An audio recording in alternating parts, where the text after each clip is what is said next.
First, to an exclusive interview this evening with the former Rangers Chief Executive, Charles Green. In the last hour, I've been speaking to Green at a West London hospital where he's recovering from a knee operation, putting an end to all reports that he had been arrested earlier in France. Well, Green has been passionately defending his time in charge at Ibrox and has backed Mike Ashley as the man to save it from the brink of financial collapse. I got a family member ring me this morning saying, "You told us you were going in hospital, you've been arrested. What's the truth?" And that's how it affects me, Jim. It's really, really wrong. Did you ever think, I mean, you're clearly very emotional about this, Charles. Did you ever think it would ever get to this stage that there would be so much rumour and counter-rumour and if you want, mischief making? No, I never did. I mean, obviously, you know, when I went to Rangers, I had no idea what I was getting involved with. And no one could have ever briefed you for this. And, you know, the reality is, you know, Charles Green stole all the money. When I left Rangers, there was over £18 million in the bank. Go and get a copy of the bank statement. I left on the 13th of April, driven out by the board. They didn't want me there, so I went to get away from it because of the Craig White issues that were going. We can't speak about that because it's subject to police investigation. But the reality was, I was kicked out of Rangers, I was doing a job. And for me, you know, I left so the club moved forward. It's gone backwards. I know you've just had an operation on your knee, and I know you're in severe discomfort, but I have to ask you, and let's clear things up today.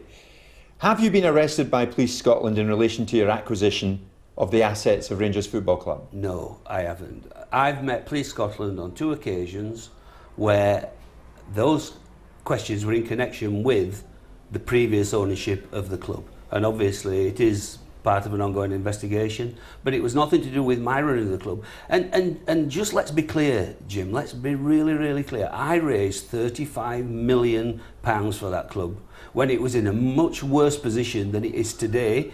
When I was sat in meetings with Rod Petrie, who was saying, "Oh, well, just hand the titles back, hand the cups back." And they didn't do that. So I fought for Rangers, and I'm upset. I can see you're upset, Charles. I don't want to take advantage of you as I lie here in front of me in a hospital Well, that's bed. unusual. How much money did you make from selling shares in Rangers since you became Chief Executive? I sold... What did you take out the club, Charles? Okay, well, you know, we've had these numbers branded about. My salary was $360,000 a year. It was going to be double that, but we were in the SPL. And when we were thrown out the SPL, I have my salary. Ali McCoy's refused to. So he kept his $760,000. And I thought that if the chief exec, previously Martin Bain, was on more than I was on. But I reduced my salary to $360. I was paid 6 months' notice. My contract allowed me to have 12 months' notice. Jim, I was entitled to stock options, twice my salary, which is in my service contract. I never took them. So all of this rubbish that Charles Green raped and pillaged that club is not true. Do you still hold shares in the club? I don't know.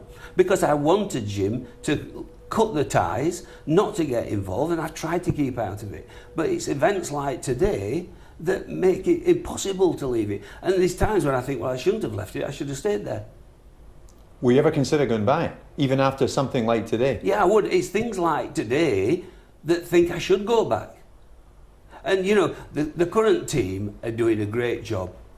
And maybe the fans don't like him, maybe they don't like Mike Ashley. I don't like Mike Ashley, but it don't mean that he's not the right man for the job. I actually think his team are the right people. So you're talking about Mike Ashley and Derek Lambias? Yeah, look, Derek Lambias, he might have had a charisma bypass, but actually he's a good guy doing a job. He did it at Newcastle. I met him, I took Derek Lambias into Ibrox when we did the deal for the naming rights. And there's a whole story behind that as well. The reality is that these people have done nothing but good. They haven't took anything out of Rangers, they've put money in. Sandy Easdale's exactly the same. All Sandy Easdale has done is put his hand in his pocket, pull money out, put it into the club. He hasn't took anything out of it, and the fans are slaughtering him.